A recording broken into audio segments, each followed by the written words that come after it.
Good morning students. मैं उम्मीद करदा कि तुसीं बिल्कुल ठीक ठाक होवोगे। लास्ट टाइम आपां पोटेंशियल डिफरेंस दा टॉपिक डिस्कस कीता सीगा ते उस तो बाद मैं तुहानूं जो अपना मंडे लेक्चर सीगा उस दिन मैं तुहानूं एक यूट्यूब ते एक वीडियो सी उस वीडियो दा लेक्चर दा जिहड़ा लिंक सी ओह तुहाडे नाल शेयर कीता सीगा। आई होप कि तुसीं सब ने ओह लेक्चर बड़े ध्यान नाल देखिया होगा। उसनूं ਲੈਕਚਰ ਨੂੰ ਆਪਾਂ ਦੁਬਾਰਾ ਕੀ ਹੈ ਅੱਛੇ ਤਰੀਕੇ ਦੇ ਨਾਲ ਸਮਝਣ ਦੀ ਕੋਸ਼ਿਸ਼ ਕਰਦੇ ਹਾਂ, ਜਿਹਦੇ ਵਿੱਚ ਆਪਾਂ ਟੌਪਿਕ ਡਿਸਕਸ ਕਰਨੇ ਆ current, Ohm's law, resistance and resistivity. ਠੀਕ ਹੈ ਜੀ, ਚਲੋ ਜੀ।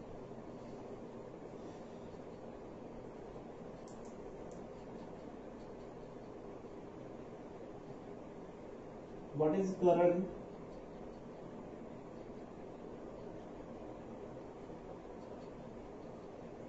Current is a flow of charges.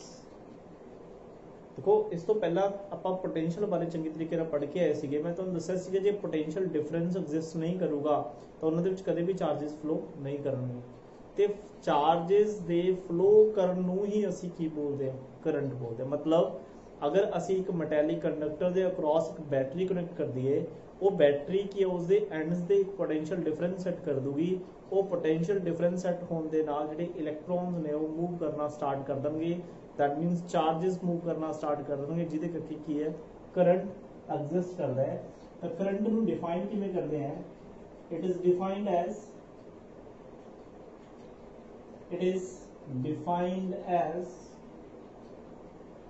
The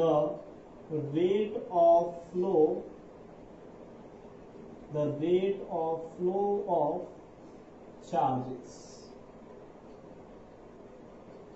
that means electrons. It is defined as a rate of flow of charges. It is denoted by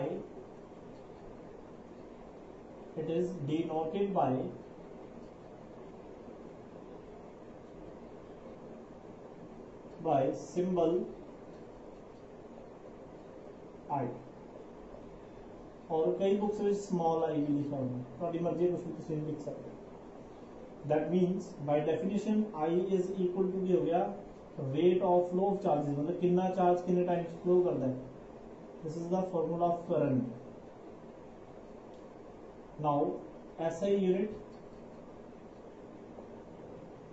of current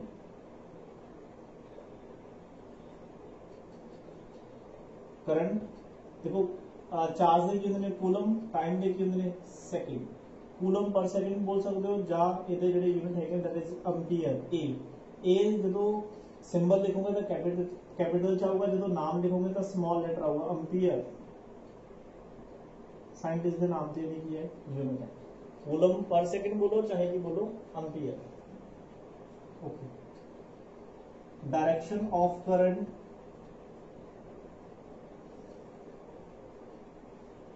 देखो जो भी मैं last time भी दसिया सीगा, जो भी मैं करंट लिख रहा दैट मीनस आपां किहदी गल कर रहे हैं, दैट इज कन्वेंशनल करंट दी। कन्वेंशनल करंट होंदी है from positive to negative. Direction of electronic current इस तो रिवर्स होंगी है, that is from negative to positive. जिवें लास्ट टाइम आपां की है एक कंडक्टर दिखाया सी, this is a metallic conductor.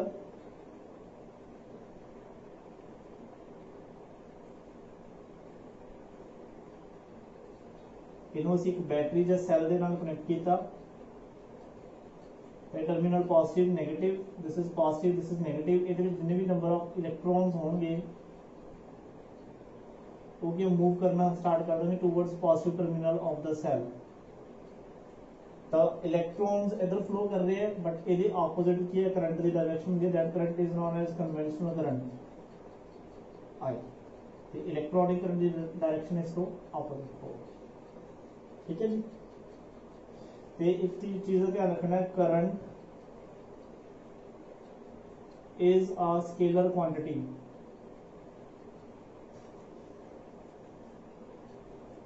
Current is a scalar quantity। Basically की है ਆਪਾਂ ਨੂੰ 9th ਸਟੈਂਡਰਡ ਦੇ ਵਿੱਚ ਪੜਾਇਆ ਜਾਂਦਾ ਹੈ ਦੋ ਤਰ੍ਹਾਂ ਦੀ ਕੁਆਂਟੀਟੀਜ਼, ਇੱਕ ਸਕੇਲਰ ਕੁਆਂਟੀਟੀਜ਼, ਇੱਕ ਵੈਕਟਰ ਕੁਆਂਟੀਟੀਜ਼। ਸਕੇਲਰ ਕੁਆਂਟੀਟੀਜ਼ ਕਿਹੜੀਆਂ ਦੱਸੀਆਂ ਜਾਂਦੀਆਂ ਨੇ, ਜਿਨ੍ਹਾਂ ਦਾ ਮੈਗਨੀਟਿਊਡ ਹੋਵੇ, that are scalar quantities, and vector quantities are those which have direction, है ना, as well as a magnitude, which have magnitude as well as a direction, that are vector quantities, है ना। ਹੁਣ ਜੇ ਤੁਸੀਂ ਧਿਆਨ ਨਾਲ ਦੇਖੋ ਤਾਂ ਕਰੰਟ ਦੀ ਵੀ ਇੱਕ ਡਾਇਰੈਕਸ਼ਨ ਐਗਜ਼ਿਸਟ ਕਰਦੀ ਹੈ, from positive to negative, and electronic current की negative to positive, but फिर भी एक स्केलर क्वांटिटी है। ਇਹਦਾ ਮਤਲਬ ਜੋ ਅਸੀਂ ਡੈਫੀਨੇਸ਼ਨ ਪੜ੍ਹਦੇ ਆ ਉਹ ਕੰਪਲੀਟ ਡੈਫੀਨੇਸ਼ਨ ਨਹੀਂ ਹੈਗੀ। ਐਕਚੁਅਲ ਦੇ ਵਿੱਚ vector quantities are those quantities which follow vectors law. ਇਹ ਤੁਸੀਂ ਕੀ ਆ +1 ਕਲਾਸ ਦੇ ਵਿੱਚ ਜਾ ਕੇ ਪੜ੍ਹੋਗੇ। ਵੈਕਟਰ ਦੇ ਕੁਝ ਲਾਅਸ ਹੁੰਦੇ ਨੇ, ਨੋ ਡਾਊਟ ਉਹ ਡੈਫੀਨੇਸ਼ਨ ਬਿਲਕੁਲ ਸਹੀ ਹੈ ਕਿ ਸਕੇਲਰ ਕੁਆਂਟੀਟੀਜ਼ ਕਿਹੜੀਆਂ ਜਿਹਨਾਂ ਦਾ ਮੈਗਨੀਟਿਊਡ ਹੁੰਦਾ ਹੈ, vector quantity magnitude plus direction plus ਉਹ ਕੀ ਹੈ ਫੋਲੋ ਕਰਦੀਆਂ ਹੋਣ ਕਿਹਨੂੰ, ਵੈਕਟਰਸ ਦੇ ਲਾਅਸ। ਠੀਕ ਹੈ ਜੀ, ਚਲੋ ਫਿਲਹਾਲ ਤੁਸੀਂ ਇੰਨਾ ਧਿਆਨ ਰੱਖਿਓ ਸਕੇਲਰ ਕੁਆਂਟੀਟੀ। ਇੱਕ ਚੀਜ਼ ਹੋਰ, ਵੈਕਟਰ ਦੇ ਲਾਅ ਦੇ ਵਿੱਚ ਐਂਗਲ ਦੀ ਗੱਲ ਹੁੰਦੀ ਹੈ, ਐਂਗਲ ਤੇ ਇੰਡੀਪੈਂਡੈਂਟ ਹੁੰਦੀਆਂ ਨੇ ਇਹ ਕੁਆਂਟੀਟੀਜ਼। ਠੀਕ ਹੈ, ਤਾਂ ਹੀ ਇਹ ਸਕੇਲਰ ਹੈ। ਜਦੋਂ +1 ਦੇ ਵਿੱਚ ਜਾਓਗੇ ਫਿਰ ਉੱਥੇ ਤੁਹਾਨੂੰ ਇਹਨੂੰ ਸਮਝਾਵਾਂਗੇ।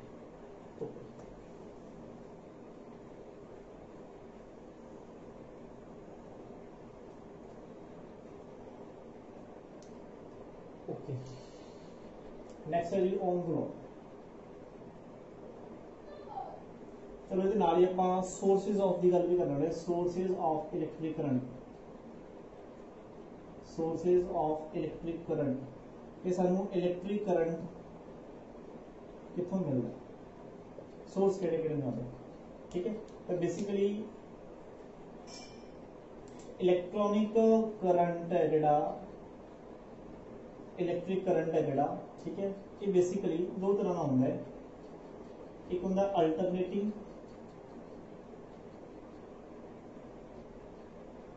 करंट, एक होता डायरेक्ट करंट। इनू शॉर्टकट दे विच असीं AC लिख दिंदे हैं, इनू असीं शॉर्टकट दे विच DC लिखते हैं। जो अल्टरनेटिंग करंट है ये सानू जो इहदा सोर्स है उन्होंने असीं लिख सकते हैं इलैक्ट्रिक जनरेटर या AC जनरेटर। AC जनरेटर ये सोर्स है। AC जनरेटर तो सानू अल्टरनेटिंग करंट मिलता है, ये अपने सिलेबस से भी आप डिटेल पढ़ा। ठीक है जी। एंड डायरैक्ट करंट की जो मैं गल करा, डायरैक्ट करंट की एग्जांपल्स की आप गल करिए, सोर्सेज की गल करिए, जिवें सैल हो गया, बैटरी होगी। ठीक है, सैल ते बैटरी का डिफरेंस हम दसा सीगा, combination of cells is known battery. ठीक है जी। एंड सैल बैटरी, इस तो इलावा असीं होर DC मोटर होंदी है, DC जनरेटर बोल सकते हो, सोर्स की मोटर नहीं, DC जनरेटर। एक ये कुछ सोर्स ने जिन्होंने सानू की है डायरैक्ट करंट मिलता है। डिटेल्स भी पढ़ांगे कि डिफरेंस की है, हुंदा की है, पर हजे सिर्फ चलो सोर्सेज मेरे ध्यान च आया, मैं चलो भी दसदा। अल्टरनेटिंग करंट सानू AC जनरेटर च जिहड़ा असीं घरां दे विच यूज करदे हां। ठीक है, जिहड़ी साडे घरां च सप्लाई आउंदी है वो भी अल्टरनेटिंग करंट हुंदा। ठीक है, जो असीं मोबाइल्स यूज करते हैं उन्हां दे विच जिहड़ा करंट फ्लो करदा वो डायरैक्ट करंट हुंदा। जिहड़े साडे व्हीकल्स हुंदे ने, व्हीकल्स दे बैटरीज हुंदियां ने ना, वो काहदे ते काम करदियां ने, वो डायरैक्ट करंट ते काम करदियां ने, है ना। घरां दे विच अपने कोले इन्वर्टर हुंदा है ना, इन्वर्टर का वैसे दोनों फंक्शन होंगे ने, वो AC नू DC च भी कन्वर्ट करता, DC नू AC च भी कन्वर्ट करता है। तो जी बैटरी है बेसिकली वो बैटरी के जो करंट स्टोर होंगे वो किहड़ा होंदा, वो डायरैक्ट करंट होंदा। ठीक है जी, डिटेल दे विच आपां पढ़ांगे, कोई दिक्कत नहीं है जी।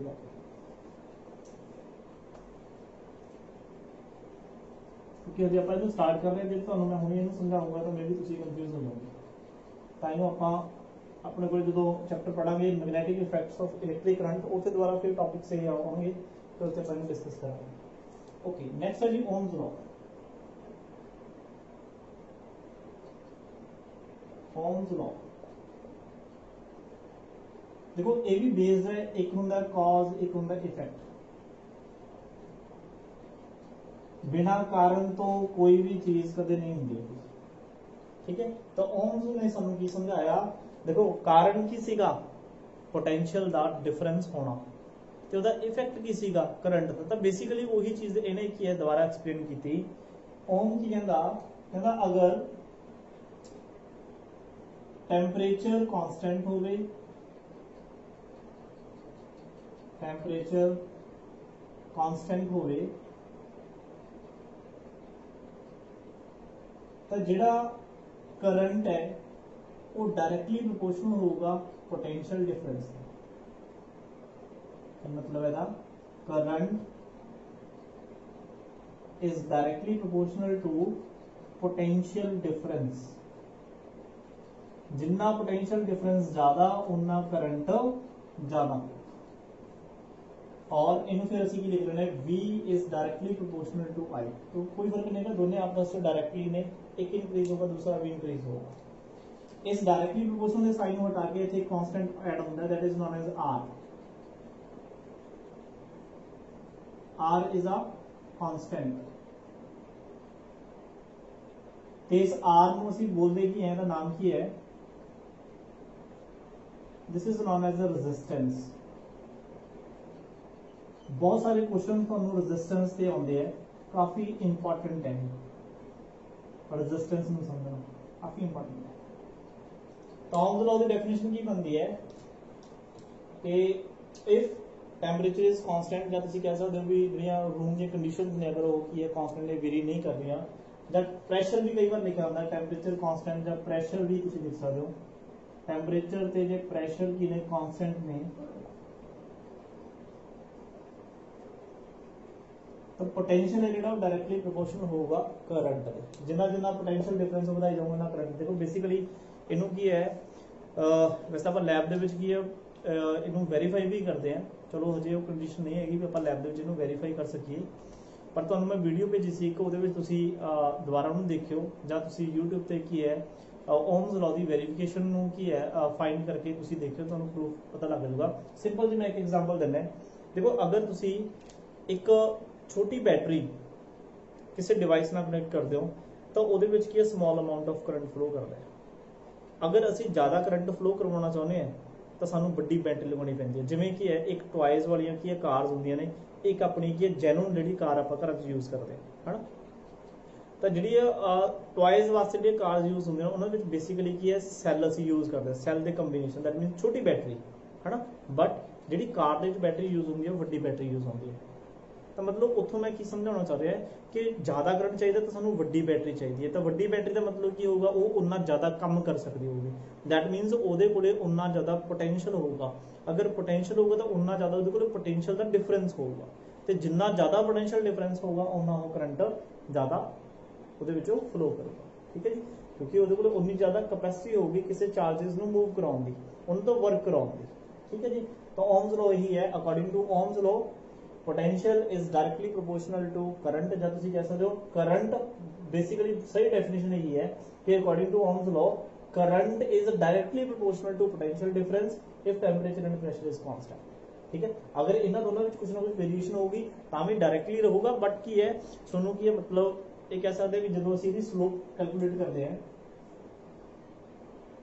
स्लोप बारे पढ़िया है ना 9th जे मैं इस एक्सप्रैशन को कुछ एवं लिखा V upon I is equal to R। देखो अगर मैं ग्राफ प्लॉट करा, इधर वोल्टेज होगी इधर करंट, तो अगर एक चीज है टेंपरेचर ते प्रेशर कांस्टेंट ने तो बिल्कुल तुहाडे कोल जिहड़ा एक्सपेरिमेंटली ग्राफ बनूगा बिल्कुल स्ट्रेट लाइन होगा, V डायरेक्टली टू I। ਇਹਦਾ मतलब देखो अगर मैं स्लोप कैलकुलेट करा तो कोई भी मैं पॉइंट कंसीडर करता है, ठीक है, पॉइंट कंसीडर कर लिया, एक पॉइंट लेते कंसीडर कर लिया, suppose this is point A and this is point B, कहते कोई ना कोई एंगल होगा थीटा। हुन इस वाई एक्सिस दे लॉन्ग की है पोटेंशियल, दैट मींस इथे कोई ना कोई वैल्यू होगी v दी, इधर की है i, तो कुछ ना कुछ आओ i। अगर तुसी v अपॉन i देखो स्लोप की हुंदी सीगी, स्लोप हुंदी सी tan थीटा, ते tan थीटा की दा परपेंडिकुलर अपॉन बेस, तो v अपॉन i में सुनो की दस्या सी की हुंदा है आर, तो फिर लिख देना V upon I is equal to R, ये क्या होगा कांस्टेंट। अगर ये वाली कंडीशंस की है नहीं होनिया तो कदे भी ये आर कांस्टेंट नहीं आऊगा, थोड़ी बहुत ये जो ग्राफ है वो नॉन लीनियर चलूगा, ठीक है, लीनियर नहीं चलूगा, ठीक है, ਤਾਂ ही ਆਪਾਂ ਇਹ ਕੰਡੀਸ਼ਨਸ की कांस्टेंट लेके ਚੱਲਦੇ ਹਾਂ, ठीक है जी। ਤਾਂ अगर ਤੁਹਾਨੂੰ कि ਇਹ क्वेश्चन पूछा जा सकता है कि slope of VI graph represent what, तो आंसर क्या होगा, इट रिप्रेजेंट रेजिस्टेंस, ठीक है जी। तो कभी भी रेजिस्टेंस ਤੁਸੀਂ कैलकुलेट करना होया तो V ਤੇ I ਨੂੰ ਕੀ कर दो डिवाइड कर दो,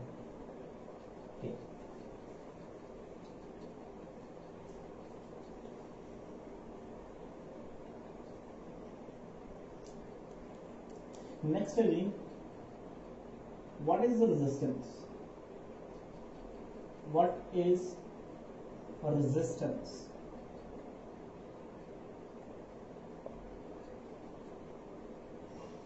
इंपॉर्टेंट ओम्स लॉ भी काफी इंपॉर्टेंट है, ओम्स लॉ के लॉन्ग क्वेश्चंस आ जाते हैं बट ये शॉर्ट क्वेश्चंस हैं। रेजिस्टेंस की होंगे, देखो रेजिस्टेंस का जिहड़ा मतलब है वो है एक तरह की रुकावट, रुकावट अपोजिशन, अपोज करता है, मतलब ਆਪਾਂ ਕੀ ਇਮੇजिन कर रहे ਸੀਗੇ कि एक कंडक्टर है, कंडक्टर ਦੇ ਵਿੱਚ फ्री इलेक्ट्रॉन्स है, ਜਦੋਂ ਹੀ ਅਸੀਂ ਇੱਕ बैटरी लगाई ਤਾਂ बैटरी लगाਉਣ ਦੇ ਨਾਲ चार्जेस फ्लो करना शुरू हो गए। पर एक ਤੁਸੀਂ ਕੀ है लॉ पढ़िया, law of inertia, law of inertia ਸਾਨੂੰ ਕਹਿੰਦਾ ਸੀ ਵੀ ਕੋਈ ਵੀ ਬॉडी अगर रेस्ट ਤੇ है ਤਾਂ ਉਹ रेस्ट ਤੇ ਹੀ ਰਹਿਣਾ ਪਸੰਦ ਕਰਦੀ ਹੈ, ਤਾਂ ਉਹ ਆਪਣੇ ਆਪ मूव करना पसंद नहीं करती, ਉਹਦੇ ਲਈ ਸਾਨੂੰ एक्सटर्नल फोर्स लगाਉਣੀ ਪੈਂਦੀ ਹੈ ਨਾ। ਤੇ ਜਦੋਂ ਹੀ ਅਸੀਂ फोर्स ਉਹ रिमूव करते हैं ਤਾਂ बॉडी ਕੀ ਹੈ ਦੁਬਾਰਾ ਫਿਰ रेस्ट ਤੇ आ जाती है ना। इनर्शिया ऑफ रेस्ट पढ़िया हुआ है ना, तो इत्थे भी इनर्शिया के अकॉर्डिंग तुसीं सोच सकते हो कि चार्जेस मूव होना नहीं चाहते, असीं उन्होंने मूव करा रहे हैं, ठीक है, तो सानू अपोज करते हैं एक फैक्टर के नाल, उस फैक्टर का नाम की है रेजिस्टेंस। चार्जेस के फ्लो होने के रस्ते विच जो उन्होंने रुकावट महसूस होती है उसनूं असीं की बोलते हैं रेजिस्टेंस। ते तुसीं देखिया होगा कि जो किसी वायर चो करंट फ्लो करता है तो वो वायर की है हीटअप हो जाती है, वो भी कितना कितने फैक्टर है कादा वो रेजिस्टेंस, क्योंकि नंबर ऑफ कोलिजन्स भी नाल नाल होंदियां रहंदियां, नंबर ऑफ कोलिजन जो हो जाएंगे दैट मीनस उन्होंने रेजिस्टेंस बढ़ी जाऊगा, उन्होंने रेजिस्टेंस मतलब रास्ते के रुकावट की है इंक्रीज हो जाऊगी, जिहदे नाल कि जिन्ना करंट फ्लो कर सकता उन्ना फ्लो नहीं कर सकता, ठीक है जी। तो रेजिस्टेंस की डेफिनेशन असीं की लिखांगे,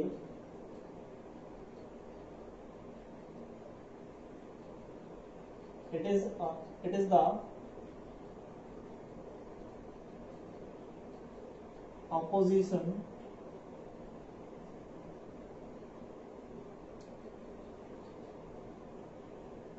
provided by the conductor,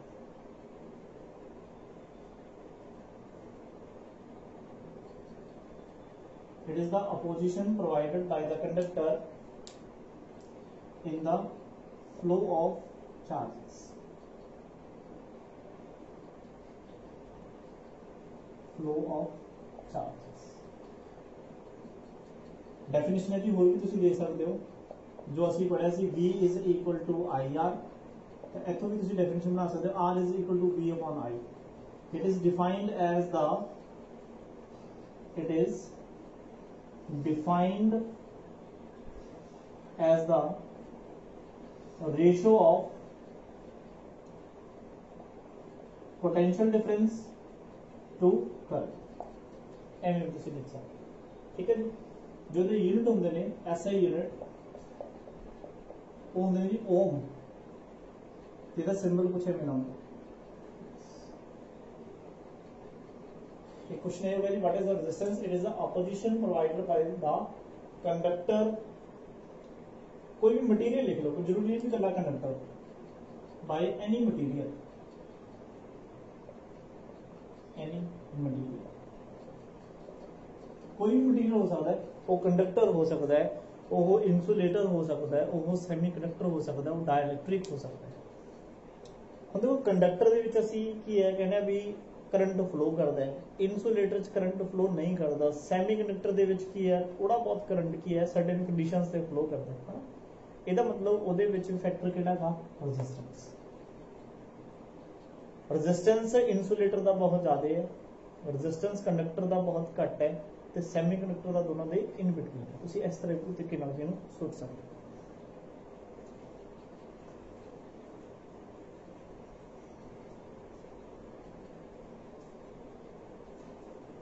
ਨਾਲ ਹੀ क्वेश्चन आ जाता जी, on what factors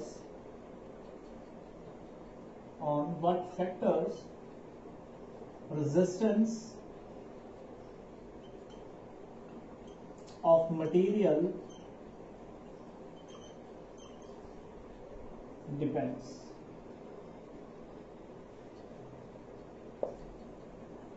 ਕਿਹੜੇ ਫੈਕਟਰਸ ਨੇ ਜਿਨ੍ਹਾਂ ਤੇ ਰੈਜ਼ਿਸਟੈਂਸ ਹੈ ਜਿਹੜਾ ਕਿਸੇ ਮਟੀਰੀਅਲ ਨਾਲ ਡਿਪੈਂਡ ਕਰਦਾ ਹੈ। ਓਕੇ, ਤਾਂ ਜਿਹੜਾ ਰੈਜ਼ਿਸਟੈਂਸ ਹੈ ਉਹ ਡਾਇਰੈਕਟਲੀ ਪ੍ਰੋਪੋਰਸ਼ਨਲ ਲੈਂਥ ਦੇ, ਐਂਡ ਰੈਜ਼ਿਸਟੈਂਸ ਹੈ ਜਿਹੜਾ ਉਹ ਇਨਵਰਸਲੀ ਪ੍ਰੋਪੋਰਸ਼ਨਲ ਹੈ ਏਰੀਆ ਆਫ ਕ੍ਰਾਸ ਸੈਕਸ਼ਨ। ਇਸ ਚੀਜ਼ ਨੂੰ ਥੋੜਾ ਧਿਆਨ ਰੱਖਣਾ, ਕਿਉਂਕਿ ਅਸੀਂ ਕਰੰਟ ਫਲੋ ਕਰਾਉਣਾ ਕਿਸੇ ਕੰਡਕਟਰ ਤੋਂ, ਤਾਂ ਤੁਸੀਂ ਇੱਥੇ ਕੰਡਕਟਰ ਦੀ ਗੱਲ ਲੈ ਕੇ ਚੱਲ ਸਕਦੇ ਹੋ ਵੀ ਇੰਸੂਲੇਟਰ ਸਾਨੂੰ ਪਤਾ ਵੀ ਕਰੰਟ ਫਲੋ ਕਰਦਾ ਹੈ। ਦੇਖੋ ਲੈਂਥ ਦੇ ਡਾਇਰੈਕਟਲੀ ਕਿਉਂ मैं समझ क्या क्या भी रेजिस्टेंस की एक तरह का अपोजिंग फोर्स है। जिवें साडे मोशन दे विच चलदे चलदे फ्रिक्शन की असीं गल पढ़दे हुंदे, सेम ही है। हुण सपोज करके देखो, एक तुहाडे कोल एक कंडक्टर है, दिस वन, जिहदी लेंथ हैगी सपोज 1 मीटर, इहदा एरिया ऑफ क्रॉस सेक्शन हैगा सपोज A। एक कंडक्टर है this one, ਇਹਦੀ ਜਿਹੜੀ ਸਪੋਜ਼ ਜਿਹੜੀ ਲੈਂਥ ਹੈ that is 10 metre, area of cross section same ਹੀ ਰੱਖਿਆ ਮੈਂ A। ਇਹਦੇ ਅਕ੍ਰੋਸ ਤੁਸੀਂ ਇੱਕ ਸੈੱਲ ਲਗਾਇਆ, ਇਹਦੇ ਅਕ੍ਰੋਸ ਤੁਸੀਂ ਇੱਕ ਸੈੱਲ ਲਗਾਇਆ, ਸਪੋਜ਼ ਇਹਦੇ ਵਿੱਚ ਇੱਕ ਇਲੈਕਟ੍ਰੋਨ ਹੈ, ਇਹਦੇ ਵਿੱਚ ਵੀ ਸਪੋਜ਼ ਇੱਕ ਇਲੈਕਟ੍ਰੋਨ ਹੈ। एग्जांपल तो समझा रहे, देखो A इलेक्ट्रॉन नेगेटिव ਇਹਨੂੰ ਰਿਪੈਲ ਕਰੂਗਾ, ਪੋਜ਼ਿਟਿਵ ਇਹਨੂੰ ਅਟਰੈਕਟ ਕਰੂਗਾ, इधर भी इन्होंने नेगेटिव रिपेल करूंगा, पॉजिटिव अटैक करूंगा। सोच के देखो, एक छोटे कंडक्टर ਦੇ ਵਿੱਚੋਂ ਇਲੈਕਟ੍ਰੋਨ ਨੂੰ ਇੱਕ ਐਂਡ ਤੋਂ ਦੂਸਰੇ ਐਂਡ ਤੱਕ ਪਹੁੰਚਣਾ ਸੌਖਾ ਹੈ, ਜਾਂ ਇੱਕ ਜ਼ਿਆਦਾ ਲੈਂਥ ਵਾਲੇ ਕੰਡਕਟਰ ਦੇ ਵਿੱਚੋਂ ਇੱਕ ਐਂਡ ਤੋਂ ਦੂਸਰੇ ਐਂਡ ਤੱਕ ਪਹੁੰਚਣਾ ਸੌਖਾ ਹੈ। ਤਾਂ ਡੈਫੀਨਿਟਲੀ ਤੁਸੀਂ ਕਹੋਗੇ ਵੀ ਸਰ ਛੋਟੇ ਕੰਡਕਟਰ ਦੇ ਵਿੱਚ ਕੀ ਹੈ, ਇੱਕ ਐਂਡ ਤੋਂ ਦੂਸਰੇ ਐਂਡ ਤੱਕ ਜਾਣਾ ਸੌਖਾ ਹੈ। ਆਪਣੇ ਆਪ ਨੂੰ ਇਮੇਜਿਨ ਕਰਕੇ ਦੇਖ ਲਓ, ਇੱਕ ਤੁਸੀਂ ਇਸ ਟਨਲ 'ਚ ਜਾ ਰਹੇ ਹੋ, ਇੱਕ ਤੁਸੀਂ ਇਸ ਟਨਲ 'ਚ ਜਾ ਰਹੇ ਹੋ, ਤਾਂ ਤੁਹਾਨੂੰ ਟਾਈਮ ਜ਼ਿਆਦਾ ਕਿੱਥੇ ਲੱਗੂਗਾ, ਤਾਂ ਤੁਹਾਨੂੰ ਇੱਥੇ ਜ਼ਿਆਦਾ ਟਾਈਮ ਲੱਗੂਗਾ।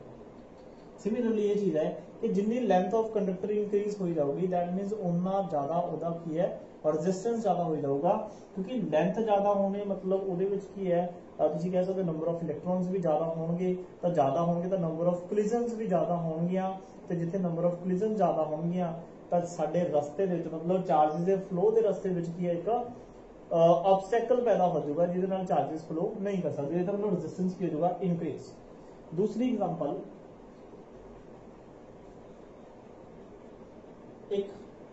एक कंडक्टर है, दूसरा एक कंडक्टर है,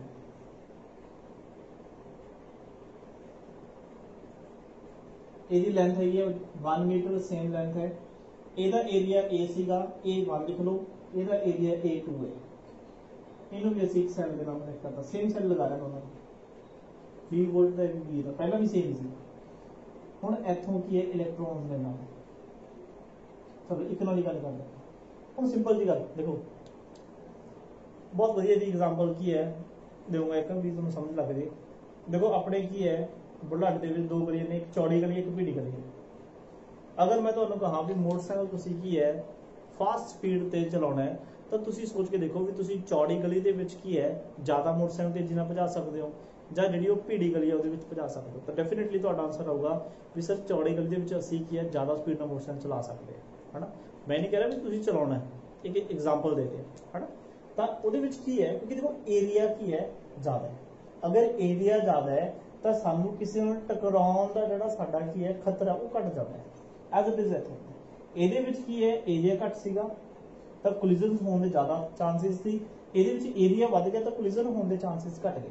ਲੈਂਥ ਦੋਨੋਂ ਦੀ ਸੇਮ, ਇਹਦਾ ਮਤਲਬ resistance is inversely proportional to area. ਇੱਥੇ ਕੀ ਇਲੈਕਟ੍ਰੋਨ ਜ਼ਿਆਦਾ ਫਾਸਟ ਸਪੀਡ ਨਾਲ ਜਾ ਸਕਦਾ ਕਿਉਂਕਿ ਇੱਥੇ ਕੋਲੀਜਨ ਕੀ ਹੈ ਘੱਟ ਹੋਣਗੇ। ਪਰ ਦਿਮਾਗ ਦੇ ਵਿੱਚ ਰੈਜ਼ਿਸਟੈਂਸ ਵਾਲੀ ਇੱਕ ਹੀ ਚੀਜ਼ ਹੋਣੀ ਚਾਹੀਦੀ ਹੈ, ਰੈਜ਼ਿਸਟੈਂਸ ਦਾ ਮਤਲਬ ਰੁਕਾਵਟ। ਜਿੰਨੀ ਲੈਂਥ ਵਧੂਗੀ ਉਨੀ ਰੁਕਾਵਟ ਵਧੂਗੀ, ਜਿੰਨਾ ਏਰੀਆ ਵਧੂਗਾ ਉਨੀ ਰੁਕਾਵਟ ਘਟੂਗੀ, ਤੇ ਜਿੰਨੀ ਰੁਕਾਵਟ ਘਟੂਗੀ ਉਨਾ ਰੈਜ਼ਿਸਟੈਂਸ ਕੀ ਹੋਊਗਾ ਘੱਟ ਹੋਊਗਾ। ਤਾਂ ਹੀ ਮੈਂ ਇਹ ਲਿਖਿਆ resistance is directly proportional to length and inversely proportional to the area of cross section. तो दोनों में जो कंबाइन करते हैं from 1 and 2, resistance is directly proportional L by A। ਇੱਥੇ constant add ਹੁੰਦਾ है that is known as rho। ਇਹਨੂੰ ਬੋਲਦੇ ਸੀ ਕੀ ਹੈ rho, ROW, rho। बेसिकली जो ਇਹਦਾ ਨਾਮ ਹੈ that is coefficient of resistivity। ਇਹ ਰੈਜ਼ਿਸਟੈਂਸ ਤੋਂ ਵੀ ਜ਼ਿਆਦਾ ਇੰਪੋਰਟੈਂਟ ਕੁਆਂਟੀਟੀ ਹੈ ਤੇ 98% ਸਟੂਡੈਂਟਸ ਦਾ ਆਨਸਰ ਇਹਦਾ ਹਮੇਸ਼ਾ ਗਲਤ ਹੁੰਦਾ। ਇਹਨੂੰ ਕੀ ਹੈ ਜ਼ਰੂਰ ਬਾਅਦ ਵਿੱਚ ਆਪਾਂ ਡਿਸਕਸ ਕਰਾਂਗੇ, ਠੀਕ ਹੈ।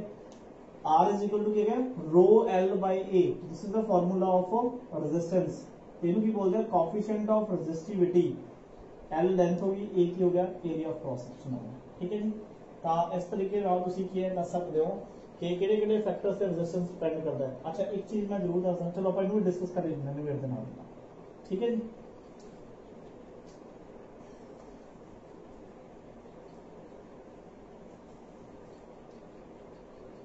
क्वेश्चन की है what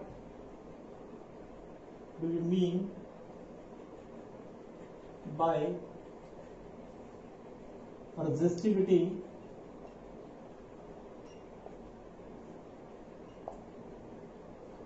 on what factors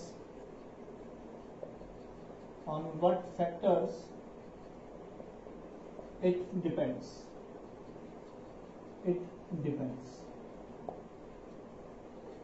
resistivity की होंगी है किहड़े फैक्टर्स ते वो डिपेंड करती है।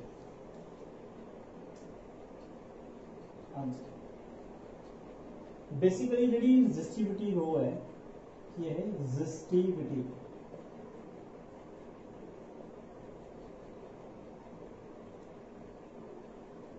it is a property of material, it is a property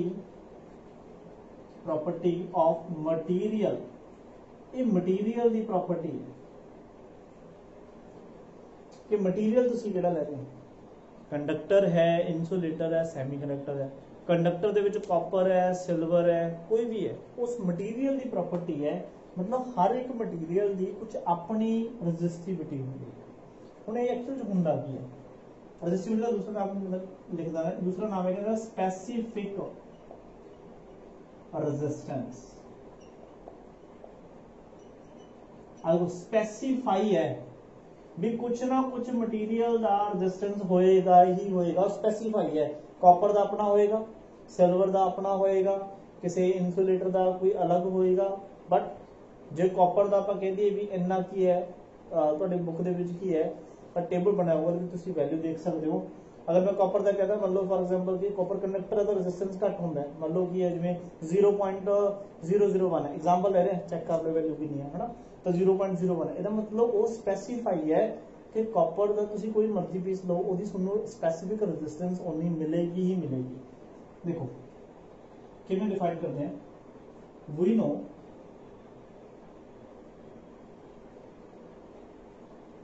जो रेजिस्टेंस है that is rho L by A.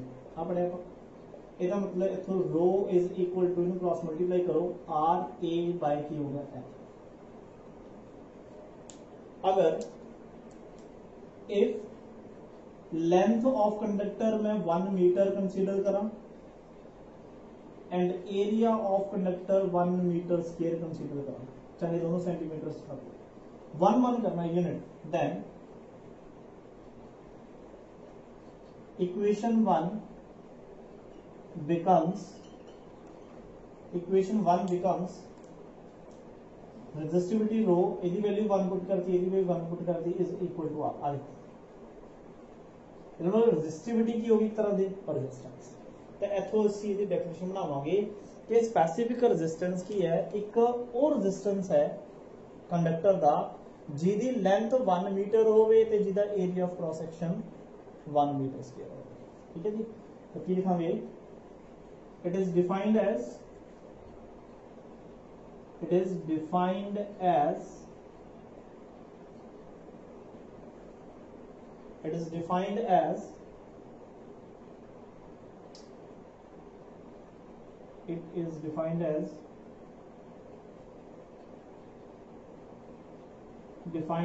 the resistance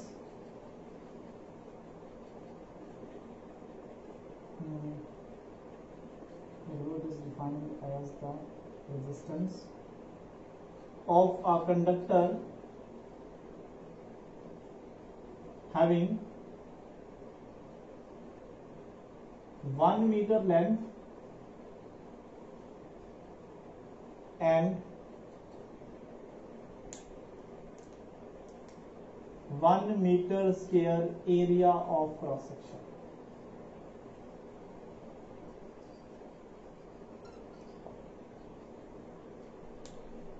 specific resistance एक और रेजिस्टेंस है किसी भी कंडक्टर दा जिहदी लेंथ कितनी होनी चाहिए है 1 मीटर ते ओहदा एरिया कितना होना चाहिए 1 मीटर। मान लो तुहाडे कोल एक कॉपर है, ठीक है, चलो मैं थोड़ा इहनूं रेज करना है।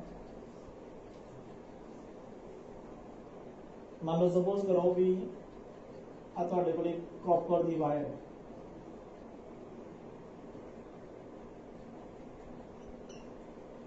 कॉपर वायर, ठीक है जी, ਇਹਦੀ ਲੈਂਥ ਅਸੀਂ ਕੀਤੀ 1 ਮੀਟਰ ਕੀਤੀ, ਇਹਦਾ ਅਸੀਂ ਏਰੀਆ ਕਿੰਨਾ ਬਣਾਇਆ 1 ਮੀਟਰ ਸੀ। ਇਹ ਕਰਨ ਤੋਂ ਬਾਅਦ ਅਸੀਂ ਇਹਦਾ ਰੈਜ਼ਿਸਟੈਂਸ ਚੈੱਕ ਕੀਤਾ, ਜੋ ਵੀ ਇਹਦਾ ਰੈਜ਼ਿਸਟੈਂਸ ਆਇਆ ਉਹ ਸਪੈਸੀਫਾਈ ਹੋ ਗਿਆ, ਉਸ ਰੈਜ਼ਿਸਟੈਂਸ ਨੂੰ ਅਸੀਂ ਕੀ ਬੋਲਿਆ ਰੈਜ਼ਿਸਟਿਵਿਟੀ। ਲੈਂਥ ਕਿੰਨੀ ਕੀਤੀ 1 ਮੀਟਰ, ਏਰੀਆ ਕਿੰਨਾ 1 ਮੀਟਰ, ਤੇ ਉਸ ਰੈਜ਼ਿਸਟੈਂਸ ਨੂੰ ਅਸੀਂ ਕੀ ਬੋਲਦਾ ਰੈਜ਼ਿਸਟਿਵਿਟੀ। क्यों देखो हुण कॉपर है, कॉपर दी वायर जे मैं 10 मीटर कंसीडर करा, कॉपर दी वायर कितनी कंसीडर करा 10 मीटर, तो 10 मीटर दे विच देखो ओदी लेंथ इंक्रीज होगी, अगर लेंथ इंक्रीज होगी दैट मीनस ओदा रेजिस्टेंस इंक्रीज होगा, ठीक है। बट जदों असीं ओदी रेजिस्टिविटी चेक करांगे तो असीं पूरी 10 मीटर दी लेंथ नहीं देखांगे, सानू डेफिनेशन की कहती है कि असीं 1 मीटर लेंथ देखांगे, ਉਹਦਾ ਕੋਈ ਵੀ ਏਰੀਆ ਆਫ ਕ੍ਰਾਸ ਸੈਕਸ਼ਨ ਹੋਵੇ ਤੁਸੀਂ ਉਸ ਏਰੀਆ ਚੋਂ ਕਿੰਨਾ ਏਰੀਆ ਕੰਸੀਡਰ ਕਰੋਗੇ ਕਪਰ ਦਾ 1 metre square. That means 10 metre wire ਦੇ ਵਿੱਚੋਂ ਤੁਸੀਂ 1 ਮੀਟਰ ਵਾਇਰ ਕੀ ਕੱਟ ਕਰ ਲਈ ਤੇ ਉਹਦਾ ਏਰੀਆ ਆਫ ਕ੍ਰਾਸ ਸੈਕਸ਼ਨ ਵੀ ਕਿੰਨਾ ਕੀਤਾ 1 ਮੀਟਰ ਸਕੁਅਰ, ਤਾਂ ਤੁਸੀਂ ਦੇਖਿਆ ਕਿ ਉਹਦੀ ਵੈਲਿਊ ਜਿਹੜੀ ਹਮੇਸ਼ਾ ਕੀ ਆ ਰਹੀ ਹੈ ਸੇਮ ਆ ਰਹੀ ਹੈ। तो सेम वैल्यू को फिर ਅਸੀਂ ਕੀ ਬੋਲਦਾ ਰੈਜ਼ਿਸਟਿਵਿਟੀ। ਤਾਂ ਹੀ ਮੈਂ ਕੀ ਲਿਖਿਆ ਸੀ it is a property of material. Copper ਦੀ ਵਾਇਰ ਜਿੰਨੀ ਮਰਜ਼ੀ ਹੋਈ ਜਾਵੇ ਪਰ ਹੈਗਾ ਤਾਂ ਕਾਪਰ ਹੀ ਹੈ, ਤਾਂ ਉਹਦੀ ਜਿਹੜੀ ਰੈਜ਼ਿਸਟਿਵਿਟੀ ਹੈ ਚੇਂਜ ਨਹੀਂ ਹੁੰਦੀ। ਤਾਂ ਮੈਂ ਲਿਖਿਆ ਸੀ on what factors it depend, ਤਾਂ ਉਹਦਾ ਆਨਸਰ ਕੀ ਆਊਗਾ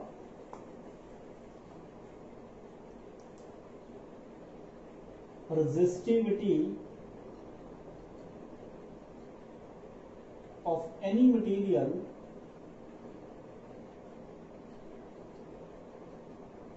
does not depends upon the dimensions of the conductor, does not depends upon the dimensions of material। ना तो रेजिस्टिविटी लेंथ पे डिपेंड करती है, ना resistivity area of cross section पे डिपेंड करती है। फिर डिपेंड किस पे करती है,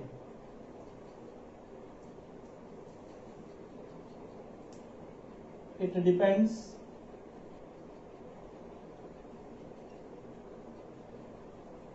upon number 1 nature of material, कि मटीरियल केड़ा है। जो भी मटीरियल चेंज होगा तो उसका मतलब उसका स्पेसिफिक रेजिस्टेंस चेंज होगा।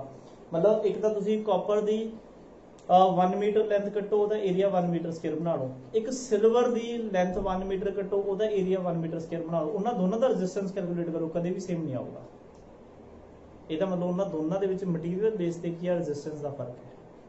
ਉਹਨੂੰ ਫਿਰ ਅਸੀਂ ਕੀ ਬੋਲਿਆ ਸਪੈਸੀਫਿਕ। ਤੁਹਾਡੀ ਬੁੱਕ 'ਚ ਚੈੱਕ ਕਰਿਓ ਟੇਬਲ ਬਣਿਆ ਹੋਇਆ ਹੈ, ਠੀਕ ਹੈ। ਜਿਨ੍ਹਾਂ ਕੋਲ ਹੈਗੀ ਹੈ ਚਲੋ ਠੀਕ ਹੈ, ਜਿਨ੍ਹਾਂ ਕੋਲ ਨਹੀਂ ਹੈਗੀ ਇੰਟਰਨੈਟ ਤੇ ਕੀ ਚੈੱਕ ਕਰਿਓ।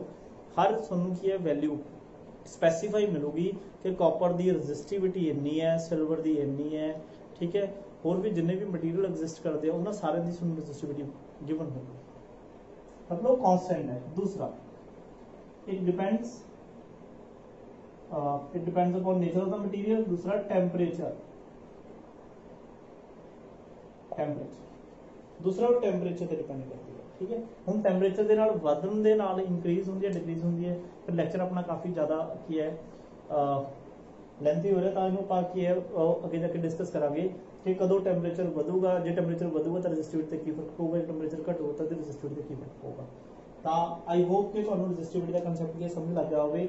ਲਾਸਟ ਇੱਕ ਐਗਜ਼ਾਮਪਲ ਹੋਰ ਦਿੰਦੇ ਜਿਹਦੇ ਨਾਲ ਤੁਹਾਨੂੰ ਕੀ ਪੂਰੀ ਕਲੈਰੀਫਿਕੇਸ਼ਨ ਹੋ ਜਾਣੀ ਚਾਹੀਦੀ ਹੈ।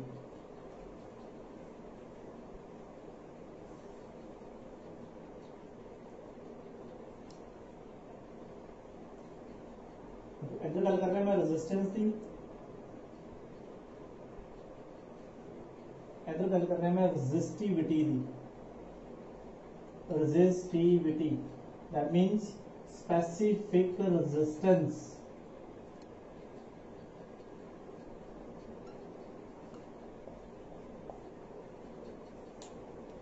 जिहड़ा रेजिस्टेंस है मटीरियल का डायरेक्टली है लेंथ दे, इनवर्सली है area day, and the resistance is also depends on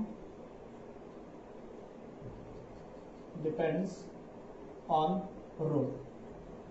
ये फार्मूला की पढ़ा जी, R is equal to rho L by A।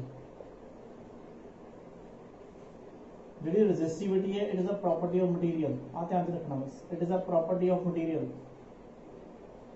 अगर मटीरियल चेंज होगा तो ही इसकी वैल्यू चेंज होगी, या अगर टेम्परेचर चेंज होगा प्रॉपर्टी ऑफ मटीरियल। रेजिस्टिविटी है जी does not depends upon length, does not depend upon area. कई बच्चे पता ही करते इथों की करते जिवें R इज इक्वल टू ये इथों कहते rho is equal to R A by L हो गया जी, तो जी रेजिस्टिविटी है डायरेक्टली होगी एरिया की, रेजिस्टिविटी इनवर्सली प्रोपोर्शनल होगी लेंथ की।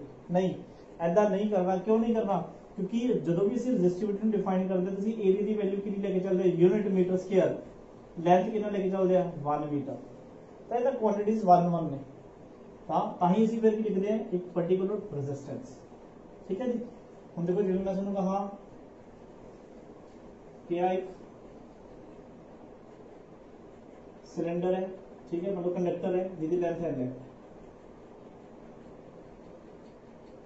एक वाला जी कंडक्टर है, इसकी लेंथ मान लो 2L है, ये भी कॉपर का है, ये भी कॉपर का। ठीक है, ਇਹਦਾ रेजिस्टेंस की है सपोज R1 है, मैं एरिया दोनों सेम ले रहे, इधर एरिया भी ए है, इधर एरिया भी ए है, इधर रेजिस्टेंस की है R2। देखो एरिया सेम है, लेंथ की ज्यादा एरी है, तो मैं कहूंगा R2 is greater than R1। Resistance की ज्यादा है क्योंकि लेंथ ज्यादा है।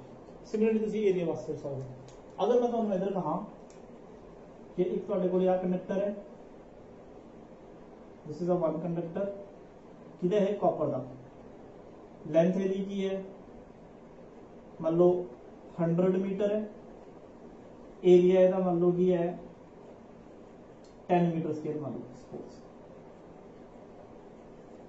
आ एक दूसरा मटीरियल है, दूसरा कंडक्टर है जिसकी लेंथ है कि मान लो 50 मीटर, तो एरिया सपोज होता है 5 मीटर स्क्वायर।